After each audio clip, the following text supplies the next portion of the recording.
자, 미국 증시의 분위기를 상생하게 전해드리겠습니다. 이항영의 월가이드 시간이고요. MTN 이항영 전문위원 함께하겠습니다. 어서 오세요. 네, 안녕하세요. 네, 안녕하세요.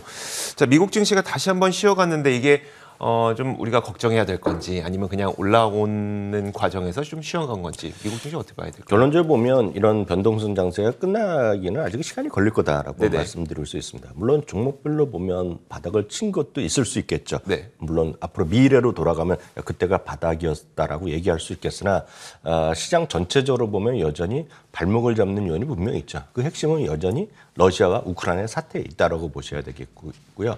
그런 것들이 해결되지 않는 한 시장은 나름대로 반등하고 반락하겠지만 여전히 완전히 모든 어려움을 해소됐다라고 이야기는 어렵고요. 네. 또 하나는 역시 인플레이션입니다. 인플레이션 지난달에 7.9% 수치를 발표하지 않았습니까? 네네. 그래서 말이에요. 4월에 발표될 수치는 물론 지금 컨센서스는 8.2, 8.3 정도 나왔지만 일부에서는 9%가 쉽게 넘을 수 있다는 주장이 있거든요. 그것조차도 끝날지 최고일지 피크칠지 아니면 그날 발표될 지금부터 한 3주 후에 발표될 텐데요.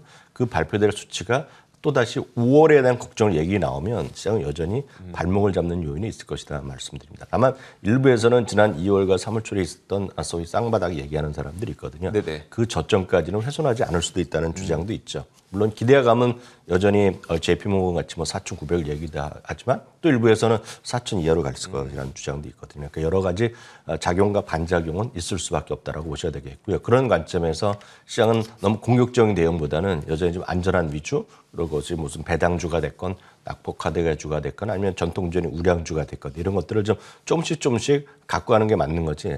어느 한 이제 받아왔다면서 적극적으로 공략했다 그래서 네. 저는 여전히 낭패 볼 가능성이 좀 열려 있다라고 네. 저는 이해를 하고 있고요. 어찌됐건 오늘 하루만 보면 최근에 보면 하루 오르고 떨어지고 올라가고 떨어지는데 오늘은 또 제법 많이 떨어졌습니다. 네네. 다우지수 기준으로 보면 2주 만에 오늘 제일 많이 떨어졌을 겁니다. 핵심은 소위 에너지 유가를 비롯한 상품 관련 것들이 다시 올라간 거거든요.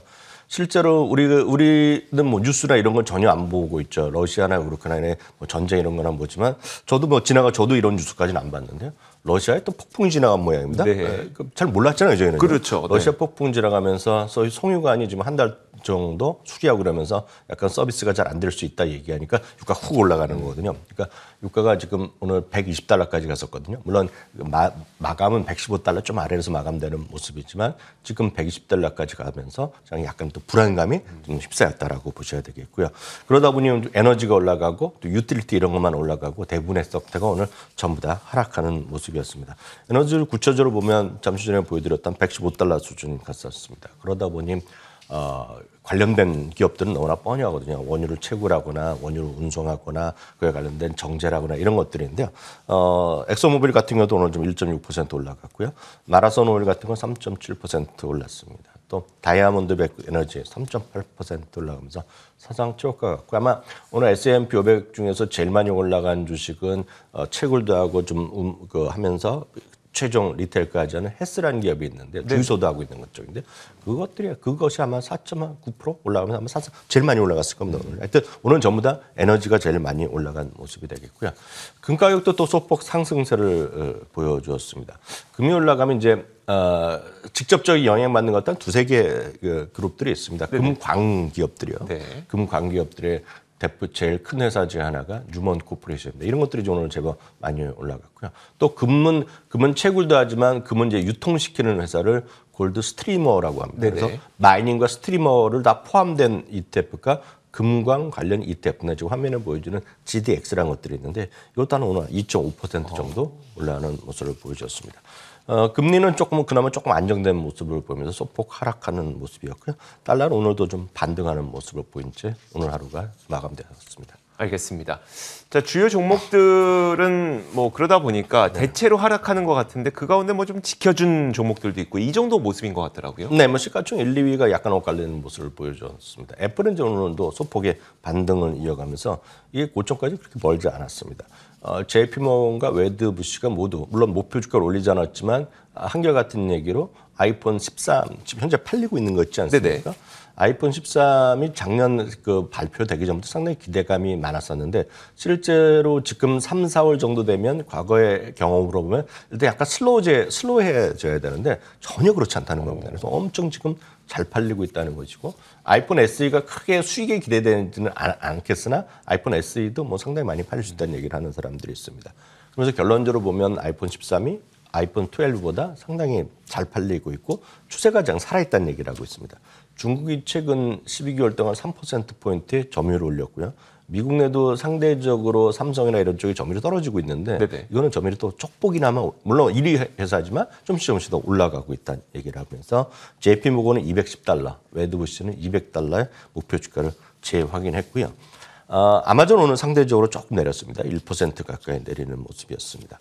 엔비디아가 어저께 인베스터 데이를 하면서 인공지능에 대해서 적극적인 투자, 그리고 인공지능이 세상에 큰 변화를 일으킬 거다 하는 것에 대한 자신감, 그 안에서의 자기네들의 역할을 젠수랑의 특유의 자신감을 보여주었는데요.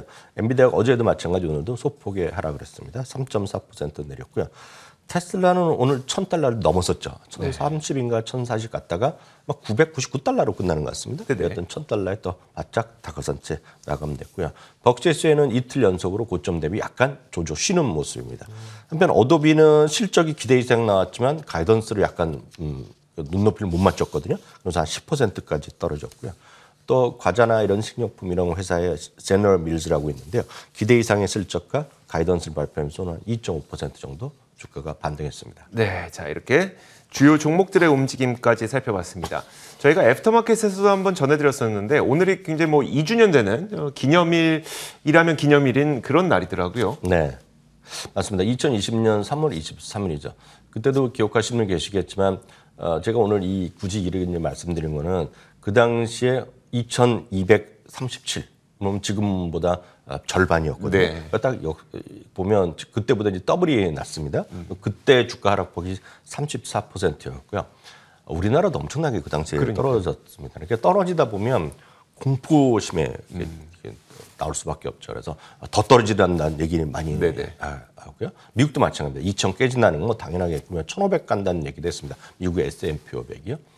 그리고 제가 아주 선명하게 기억하는데 그 당시에 대한민국 지수로 보면 제가 5월, 6월 정도죠. 5월, 6월 정도에 약간 반등을 했을 텐데요. 더 떨어진다는 얘기하면서 1,000포인트 깨진다는 얘기가 나온 거 아마 메인 뉴스 채널에서 많이 나왔고 제가 진짜 깜짝 놀란 적이 있거든요. 그것은 뭐냐면 순간적으로 어떻게 더 떨어질 수 있겠으나 그 당시나 지금이나 훨씬 똑같습니다. 그 당시에 주가 하락은 진짜 공포의 주가거든요. 그러면서 지금 전 세계 경제가 이렇게 망할 것이 아닌데 그렇게까지 겁나면 많은 분들이 이제 물량을 줄이고 많은 사람들 공포의 목소리 하는 사람을 듣기 마련입니다. 지금도 마찬가지거든요. 근데 이제 문제는 이제 지나고 나면 대부분이 또 이럽니다. 아, 그때 샀어야 되는데. 근데 이런 일은 제가 보기 잘 일어나지 않습니다. 2년 동안 100%가 올라간 것은 1937년 이후 처음 있는 일이고 저도 물론 처음 겪었던 일이거든요. 그러니까 3주간에 35% 떨어진다는 건 진짜 없던 일인데 뭐 3차 세계대전 나면 이렇게 떨어질까요? 그렇지 않을 정도인데 이렇게 떨어졌다는 것은 앞으로도 이런 일이 반복될 텐데 그때마다 공포를 느끼는 분과 꾸준하게 갖고 가시면서 적립식으로 꾸준하게 여러분들의 투자를 계속하는 것과의 차이는 분명히 앞으로 날 거다니. 이런 게 다시 없을 가능성이 크지나 없지만 10% 20% 조정은 늘상 있는 일이거든요. 그래서 그건 너무 겁먹지 마시고 큰 그림에서는 그래서 이익이 계속 늘어나는지 매출이 늘어나는지 그런 좀 원론적인 여러분들의 마음가짐이 더 중요하다라고 해서 오늘 굳이 한번 설명을 드렸습니다. 알겠습니다. 저희에게 참 여러 가지 인사이트를 참 주시는데 자 마지막으로 시장 반등하긴 했습니다만 어쨌든 변동성을 우리가 아주 배제할 수 없는 상황이다 보니까 이런 상황에서는 돈을 잘 버는 기업을 골라야 되잖아요. 근데 돈 잘 번다는 게 증명이 되는 건 배당을 준다는 거니까 이 배당주에 대해서는 계속 관심을 가져야 되겠죠. 네, 맞습니다. 언제라도 배당주를 꾸준히 주는 것들, 그 배당을 늘려주는 것들, 아니면 배당을 뭐 잠시 못 쓸 수 있지만 그거를 메꿔주기 위해서 좀 더 적극적인 배당을 아니나 특별 배당을 주는 기업들 이런 데 여러분 주목하셔야 되겠습니다. 그래서 가장 여러분 쉽게 할 수 있는 것은 배당을 인상하는 기업인데요. 늘상 꾸준하게 나왔습니다. 매주 S&P의 기준을 보더라도 10개, 20개 발표되는데요. 이 최근 2주 동안 보면 여러분들이 볼만한 것 중에선 아메리칸 익스프레스나 어플라이드 머티리얼스 그리고 퀄컴 같은 것도 올려졌고요. 특히 지난주에는 달러 제너라는 게 있었겠고 혹시 우리 기억하실지 모르겠습니다. 월가우즈에서 몇 번 말씀드렸던 에코티 레지덴셜이라고 있습니다. 네, 네. 에코티 레지덴셜은 미국에서 소위 대도시들 있지 않습니까? 대도시들에서 제일 소위 렌트를 주는 소위 콘도미니엄. 미국에서 콘도미니엄 우리는 아파트를 많이 갖고 있습니다. 근데 제가 오늘 제가 내일이라도 시간 되면 말씀드리겠지만 지금 작년 대비요 네. 렌트 가격이요 주요 도시입니다. 그러니까 조그만 중소도시 지방 말고 주요 도시요. 네네. 우리가 흔히 얘기하는 주요 도시들 있지 않습니까? 거기가 17%가 올라갔습니다. 아니, 월세가 올라갔다는 얘기네요. 네, 월세가 올라갔고요.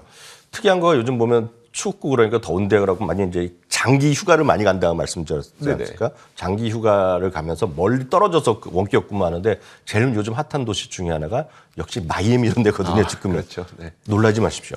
작년 대비 50%가 올라갔다 합니다, 오늘요. 네. 그러니까 그런 것들이 에코티 레지덴셜인데 나중에 대해 말씀드리겠지만 이게 사상 최고가 근처로 가고 있습니다, 계속. 이런 것들도 배당을 또 올려준다는 것에 대해서 좀 관심 갖고 오시면 좋을 것 같아서 말씀드렸습니다. 네, 알겠습니다.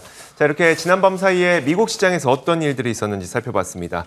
MTN 이항영 전문위원과 함께 이야기 나눠봤습니다. 고맙습니다.